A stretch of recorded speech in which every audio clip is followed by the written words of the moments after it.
Muling itinayo ang pader ng Jerusalem. Ikatlong kabanata. Itinayo ni Eliashib na punong pari at ng mga kasamahan niyang pari ang pintuan na tinatawag na tupa. Matapos nilang ikabit ang pintuan, itinalaga nila ito sa Diyos. Itinayo rin nila at itinalaga ang mga pader hanggang sa tore ng 100 at sa tore ni Hananel. Ang nagtayo ng sumunod na bahagi ng pader ay ang mga taga-Jericho, at sumunod sa kanila ay si Sakur na anak ni Imri. Itinayo ng mga anak ni Hasena ang pintuan na tinatawag na isda. Nilagyan nila ito ng mga hamba, ikinabit ang mga pinto, at ginawan ng mga trangka. Ang nagtayo ng sumunod na bahagi ng pader ay si Meremot na anak ni Uriah at apo ni Hakoz.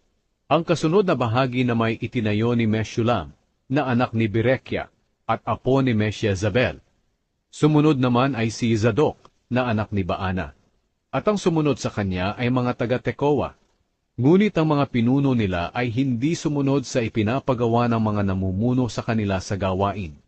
Ang nagtayo ng lumang pintuan ay si Joyada na anak ni Paseah at si Meshulam na anak ni Besodeya.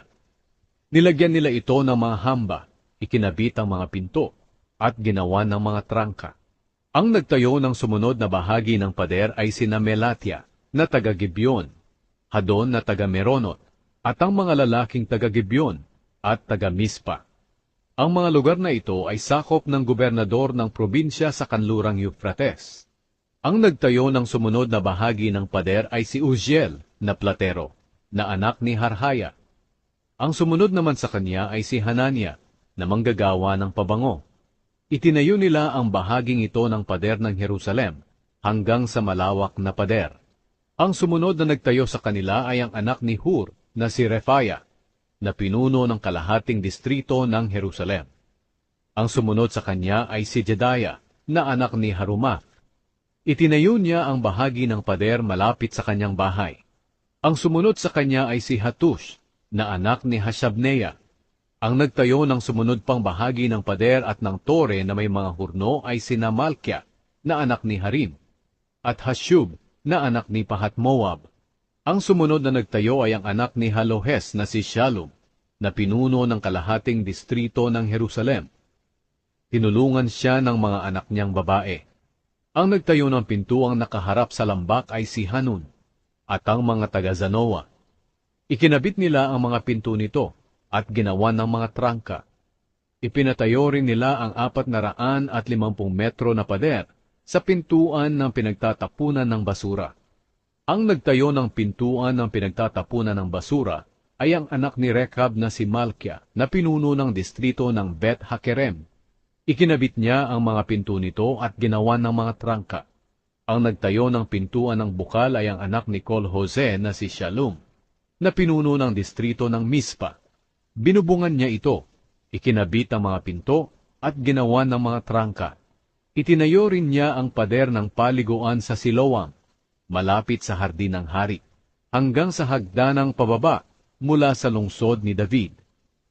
Ang sumunod sa kanya ay ang anak ni Azbuk na si Nehemias, na pinuno ng kalahating distrito ng Bet-Zur.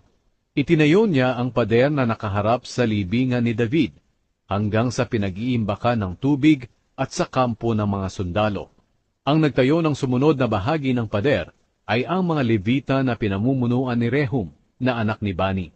Ang sumunod sa kanya ay si Hashabia, na pinuno ng kalahating distrito ng Keila. Ang sumunod sa kanya ay ang mga kababayan niya na pinamumunuan ng anak ni Henadad, na si Binwi, na pinuno ng kalahating distrito ng Keila.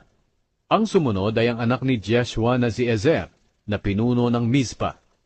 Itinayo niya ang bahagi ng pader na nakaharap sa bodega ng mga sandata hanggang sa sulok ng pader. Ang sumunod naman ay si Baruk, na anak ni Zabay. Buong sipag niyang itinayo ang bahagi ng pader mula sa sulok nito hanggang sa bandang pintuan ng bahay ni Eliashib na punong pari. Ang sumunod sa kanya ay si Meremot na anak ni Uriah at apo ni Hakoz. Itinayo niya ang bahagi ng pader mula sa bandang pintuan ng bahay ni Eliashib hanggang sa dulo ng bahay nito.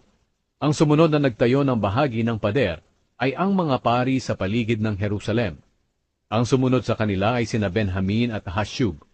Itinayo nila ang bahagi ng pader na nakaharap sa bahay nila. Ang sumunod sa kanila ay si Azaria, na anak ni Maaseya at apo ni Anania. Itinayo niya ang bahagi ng pader sa bandang gilid ng bahay niya. Ang sumunod ay si Binwi na anak ni Henadad. Itinayo niya ang bahagi ng pader mula sa bahay ni Azaria hanggang sa sulok ng pader. Isa pang bahagi ng pader na ito ang kanyang ipinatayo. Ang sumunod naman ay si Palal na anak ni Uzai. Itinayo niya ang bahagi ng pader mula sa sulok ng pader at ng nakausling tore sa palasyo, malapit sa pinagpupwestuhan ng mga gwardya. Ang sumunod sa kanya ay si Pedaya na anak ni Paros, at ang mga utusan sa templo na nakatira sa may bulubundukin ng Ophel. Itinayo nila ang bahagi ng pader pasilangan hanggang sa pintuan ng tubig at sa nakausling tore. Ang sumunod sa kanila ay ang mga taga-Tekoa. Itinayo nila ang bahagi ng pader mula sa malalaking toreng nakausli hanggang sa pader ng Ophel. Pangalawang bahagi na ito ng pader na kanilang itinayo. Ang nagtayo ng bahagi ng pader na paahon mula sa pintuan ng mga kabayo ay ang mga pari. Itinayo ng bawat isa sa kanila ang bahagi na nakaharap sa bahay nila. Ang sumunod sa kanila ay si Zadok na anak ni Immer. Itinayo niya ang bahagi ng pader na nakaharap sa bahay niya. Ang sumunod sa kanya ay ang anak ni Shekania na si Shemaya, na gwardya ng pintuan sa silangan. Ang sumunod sa kanya ay si Hanania na anak ni Shelemia, at si Hanun na ika-anim na anak ni Sala. Pangalawang bahagi na ito ng pader na kanilang itinayo. Ang sumunod sa kanila ay si Meshulam, na anak ni Berekia. Itinayo niya ang bahagi ng pader na nakaharap sa bahay niya. Ang sumunod naman ay si Malkia, na isang platero. Itinayo niya ang bahagi ng pader hanggang sa tinitirhan ng mga utusan sa templo at ng mga mangangalakal na nakaharap sa pintuan ng pinagtitipunan at hanggang sa kwarto sa sulok na nasa itaas ng pader. Ang nagtayo ng bahagi ng pader mula sa kwartong iyon hanggang sa pintuan na tinatawag na tupa ay ang mga platero at mga mangangalakal.